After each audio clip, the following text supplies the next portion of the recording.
Industries, its management, or other hosts or underwriting sponsors. Programs presented by KWRH-LP are for educational and entertainment purposes only.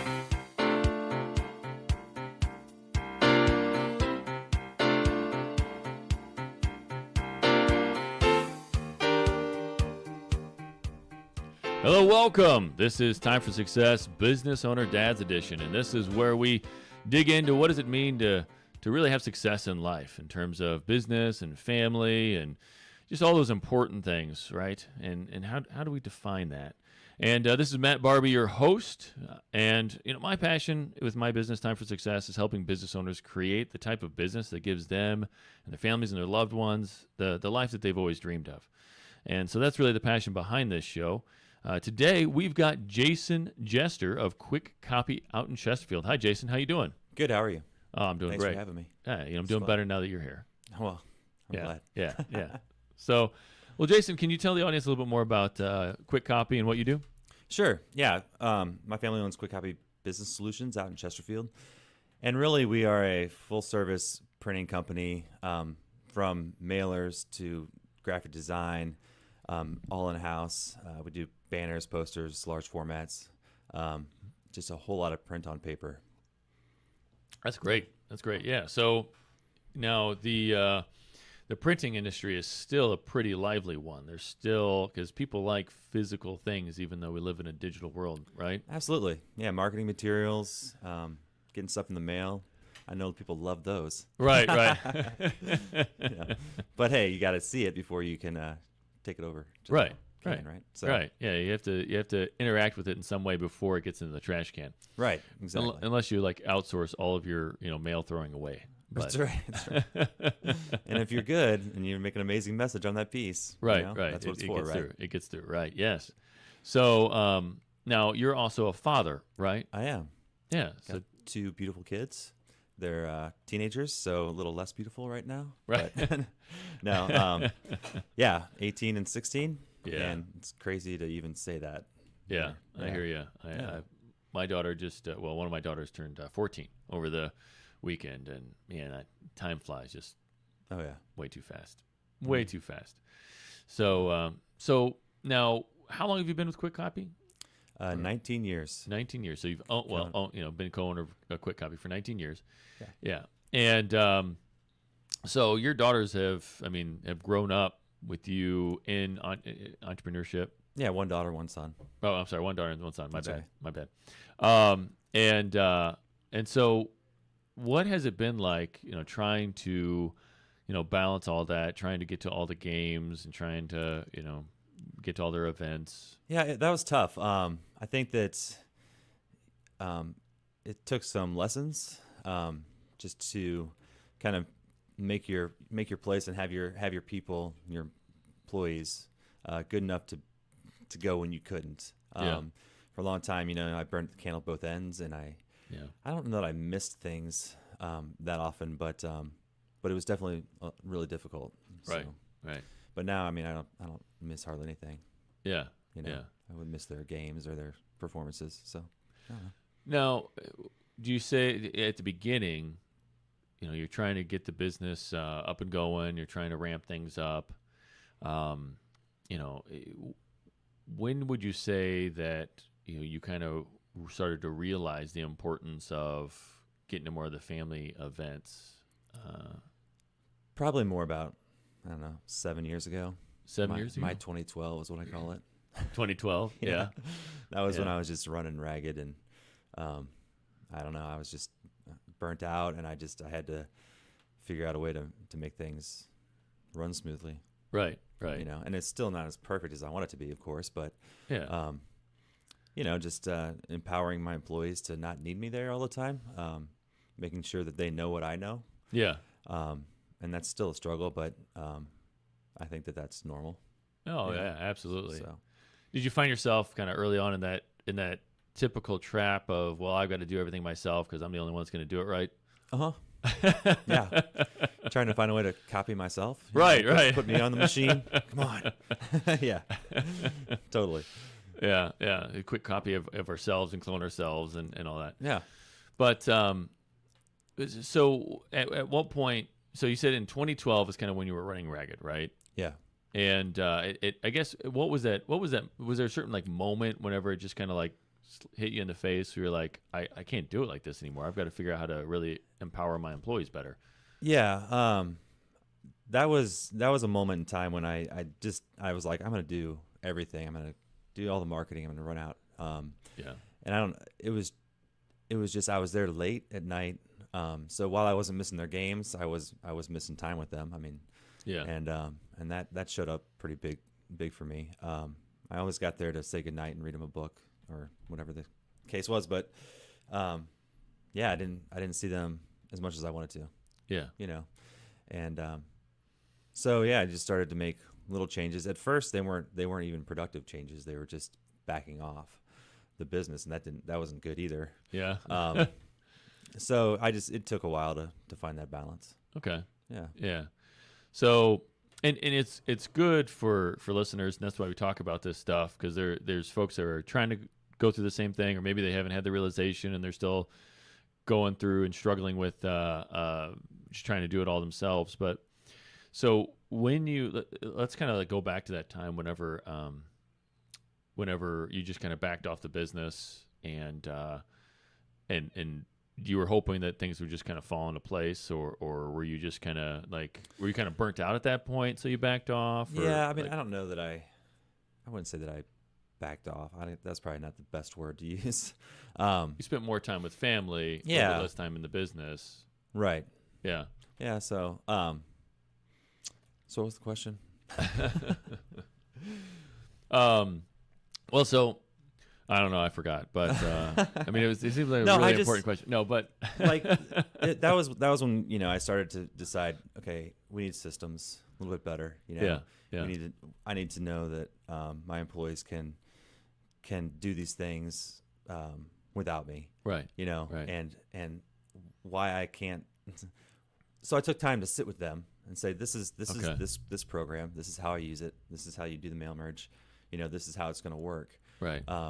Because those are just little time things that just piled up on each other. Just took Right. my time, and I didn't need to do them, but it was easier for me to do them than to teach someone else. Right. Right. Right. In that moment. So Yeah.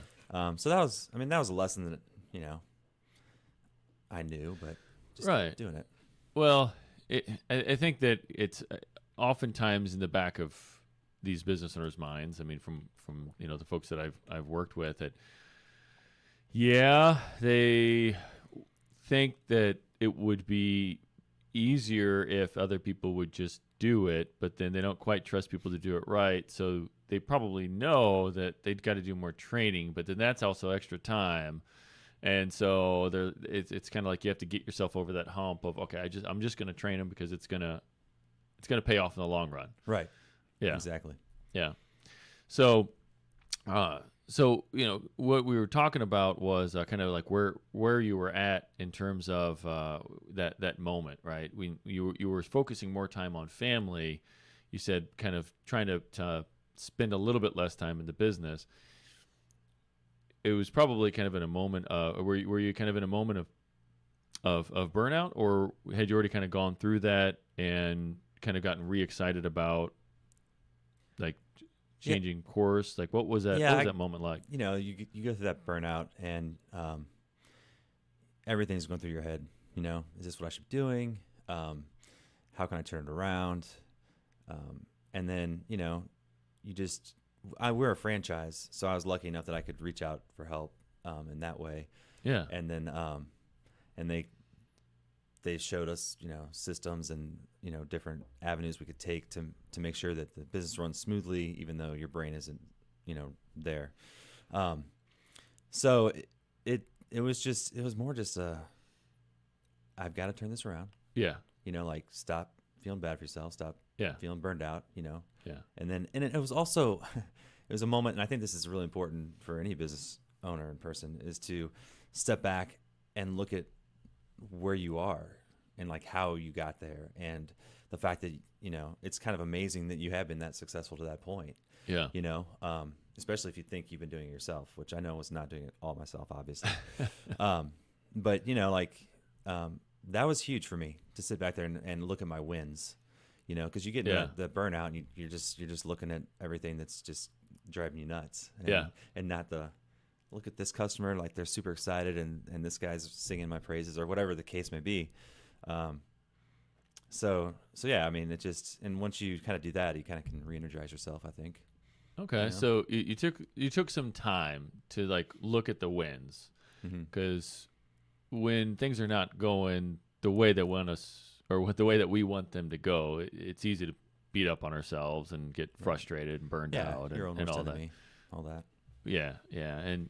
But you're saying that what really helped you was just to take a step back. Did you actually like write them out and do all that, or just kind of take some time to reflect? Just time to reflect. Yeah. Yeah. That's good. Yeah. And so by doing that, you were able to kind of refocus yourself. Because one thing that I work with a lot of business owners who kind of get to that point where they're kind of frustrated or kind of feel stuck, or they've gone through some of these trials and tribulations and kind of feel like a failure, right? Just because in that moment things just aren't going their way, right? And what I oftentimes try to encourage them to think about is this idea that there's really, in business, there's really no failure. There's just testing and measuring. Mm-hmm. Failure doesn't happen until you actually quit. Right. Because when you find ways that don't work, that's good information. Write that down and don't ever do it again. But, that's right. Do a little introspection, like you're saying, though. It's like, okay, what did work about it? What didn't it work? I mean, did I get more leads with this marketing piece, or, were they just bad quality leads, or, where did it come from? So you take some time to really just analyze kind of what worked, what didn't work, and then it gives you more information to kind of pivot and do the next thing. So in that moment, you knew that your leadership style of just trying to kind of do the main stuff yourself and just having them, your team just kind of take care of some of the littler, simpler items that they could just kind of pick up on their own, right, wasn't the strongest. Right. And so you adjusted leadership styles and started to equip them with the right information, with the right tools, and started empowering them by teaching them and reviewing and coaching. Yeah, just going over. Just going over and over until they got it. Good. Yeah. Yeah. Yeah, and it was part of the part that was hard is just that that I love my customers, and a lot of them I have really good relationships with, and that was hard to. And so when they call, they want to talk to me. Yeah, which makes sense. And then, but now, I mean, Sarah, who's my graphics girl, she's been there for 15 years. And wow. She's great. Now she's got all these customers that just talk to her. Yeah. They call. Yeah. I'm like, you don't want to talk to me? Like, oh, but I love you. That's right. But that's kind of how it was, It was like, so, and you don't want to get into that box either, Like you want everyone on your team to be trusted by all your customers. Yeah. But at the same time, you have a good time with your customers. You just right. joke around with them, and so and that's an interesting kind of catch-22, because as a business owner, you want to you ultimately want your team to be able to take on stuff, but at the same time, when you do have that personal relationship with your clients, it can be kind of hard to kind of let that go a little bit. Yeah, totally. But I mean, it sounds like, over time, I guess you've probably, nurtured and helped Sarah, empower Sarah with, basically that customer relationship, customer management piece of it. Yeah. And I bet she's excited now that people she's talk to her. Yeah, she's really good at it. I mean, it's not it's not like I empowered her per se. I just, okay. Well, you know what I mean? I mean, she's a natural. Yeah, right. That's right.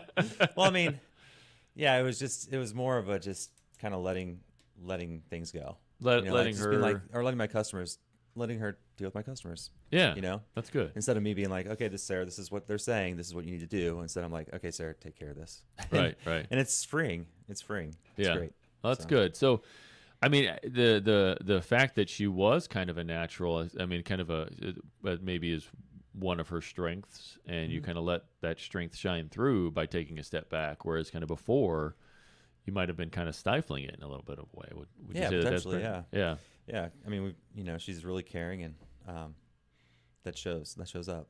So, Yeah. yeah.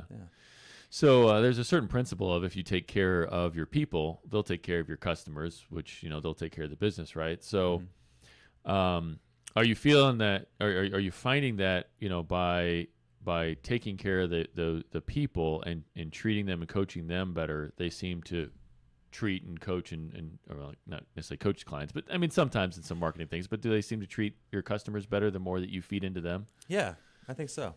Yeah. They're all really great with their customers. Yeah. Yeah. When I sit back and listen to them on the phone or whatever, or they're just up front with them, up front, not, like, hey, I'm going to be honest with you, but up front, right. up front of the store with them. Yeah. I'm happy with how all that goes. Good. Yeah. Good. Which is silly to even say, but it's something that you've seen people that being treated badly. Like a lot of people, a lot of my customers come in and they're like, "You guys are so nice. Like we go over there and they just don't even care." Yeah. And, and that's a big deal. Yeah. So. Well, really an ideal business, I mean, it should be fun to work in and it should be fun for your clients to interact with. They should enjoy it. Mm-hmm.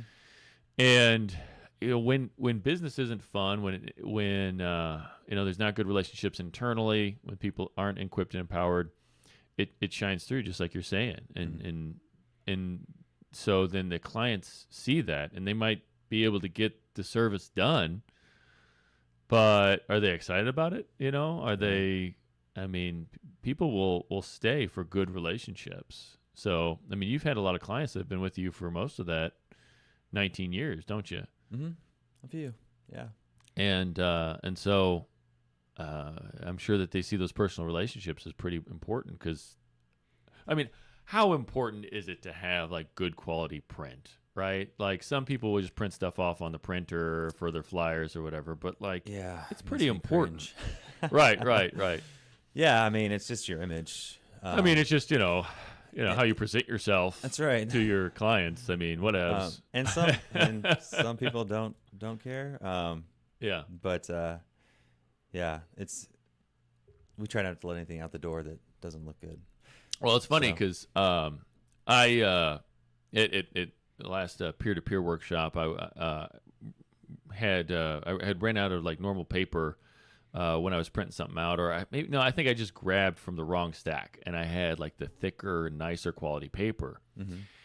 And so the everybody here knows, I do a peer-to-peer workshop. Business owners come in and we work on specific things together. Well, I give them a stack of, I give them things to work on, right? A certain curriculum. Well, I printed the paper off on a nicer quality paper, and it was funny because one of the other members there, she was like rubbing it on her face. She's like, "This is so nice. I love this paper. What is this?" Yeah, it makes a difference, right? It does make a difference, right? Yeah. Well, so people learn in three primary ways, right? They learn visually and auditorily and kinesthetically. Kinesthetically is kind of like how things feel and, physical interaction with it. They also learn like through, the sense of smell, olfactorily, I guess, whatever. But I haven't really quite figured out how to incorporate that. Maybe you can start infusing how to learn different scents within the paper, like, we could do that. Oh, this is serene. Maybe that's the next level. Some lavender. Next level printing we need to talk about. Yeah, like scented inks. Maybe that's I don't think that's been tapped yet. We should talk about that. The smelly stickers? Well, they're smelly stickers. Yeah, so like different. scratch it first, though. That's true. Right? Yeah. But if we can do like a scented ink, or maybe we can infuse the paper with like a nice. We should talk about that. We should. All right. Yeah. we might just hit upon the next level. Printing. But just by the nature of the printed, the direct mail, the nicely or whatever printed material you give somebody, that's two ways that they interact with it, with the three primary ways of learning, right? They look at it and then they feel it, right? Well, first of all, just looking at it, I mean, nobody really takes a business seriously whenever it's like poor quality. Like it's kind of like, this is just kind of like chuck in the truck kind of type business. This is kind of a fly by night. They can't even afford nice quality paper. It's harder to be taken seriously that way. Right. And typically you're going to get the types of clients that only think cheap, right? Right. Because, they think cheap. Well, okay, we'll chuck in a truck, cheap quality paper. Oh, probably going to be a cheap job. So you're going to get those kind of clients that you really don't want, the cheap people. Mm-hmm. Whereas whenever you print it out and it looks nice, it's laid out well, plus it's on good quality paper that they feel and they touch and they interact with. So maybe I should start, all of my peer-to-peer should be on nice quality paper, is what I'm talking myself into. Yeah, you should. Because, I mean, if my clients are willing to rub their face, that's a good thing, I guess. That's a good thing. So, but... Can be. So with the... with the texture when they feel it, though, I mean, that's an important aspect of it that so many people overlook. I mean, we're inundated with the dings and the beeps and the boops and all that stuff from our devices and things looking on the phone, but that physical interaction is another aspect of it. I mean, wouldn't you say? Yeah, I mean, you get a really, really heavy postcard in the mail. Right. Know, versus all the regular ones. The chintzy. And they're not even chintzy. They're just not outstanding, right? Right. But yeah, if you can do that, I mean, there's options to make it this raised, really wild looking raised print. I mean, there's some really cool things. Yeah. That someone can do that will really make them stand out. I haven't had anybody do it for a postcard yet, but you're just giving me ideas. I think that's something that we need to test and measure. But for business cards, they do that stuff a lot. Just that. Yeah. Raised UV. I don't know. It's awesome. I can't even explain it. It's so cool. Yeah. It's really neat. Well, I think it might be something that we need to test and measure with some direct mail cards. With we should. Raised and all that. I mean, typically people just kind of think that they're going to be like throwing away stuff like we were talking about. But if it's kind of like next level, and the thing is though that you can get really targeted with the direct mail based on like the demographics of the target market. Right. So you have this whole like target market avatar where people can really define exactly who they're looking for, like what's going on in these households, or can you do it for businesses as well, B2B? Oh, yeah. Yeah. So tell us more a little bit about that, because people I don't think know about that. Yeah, it's interesting. You have every door direct mail, which is a neat thing. And I push that to like roofers or people that are opening a restaurant or something where they just want to hit an area. Right. Like just saturate that area. But then you have people like that are boutiques, or they sell to a higher end client, and they're like, I want to hit this area. I'm like, well, there's better ways to target. You know, do you know who your client is? Is it everybody that lives in this area, or is it like the 30 to 50-year-old women per se who have this much income or this house value, right? Or is that who you want to hit? Is that your target market? Yeah. And I mean, it can get pretty intense if you say you own like a place that helps build bones, for example. No, I'm just using my friend. But like you want to target people with a certain medical condition, like osteoporosis or diabetes or something like that. You can find those people in a list.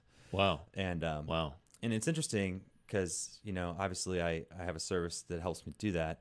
I did recently go on the library's website, and they have all that stuff too, and it was not as effective as I was hoping. Okay. So because I know that people want to go do it themselves because it's easier. Right. So I did that just to test it, just to see what was going on. I did test it. So you tested the library's offering of this, right? Okay. And it was just online, and it was free, and it was fine. I don't want to take away from it, but I got a lot back that just were not deliverable. Wow. Where what I should have done with that list is run it through my system and figured that out before I used it. So shame on me. Well, not even that, but I mean, if someone has a list of their customers, they can bring it to me. And we can scrub it. We can get the moved addresses, like if the people have moved. Nice. If they're no longer there, if the address is bad, because basically, if you're going direct mail, the reason it's cheap in postage is that the post office doesn't want to deal with it if it's a bad address. So they run all these. They run it all. We have to run it all through all these tests, so to speak. Yeah. Before we even put your address on there. So wow. So there are So you go through additional levels of testing it to make sure that it's a good list. Wow. Yeah. Okay. Mm-hmm. That's good to know. Yeah. Okay. And so I think we're we're running close on time. We got about 1 minute left. So if somebody would like to reach out to you and talk more about maybe the raised lettering and nicer postcards or the targeted direct mail programs, how would they reach out to you? Sure. You can call us 314-878-2299. Okay. Which I'm sure will be there somewhere. Or you can email us, mail at kwikkopy625.com.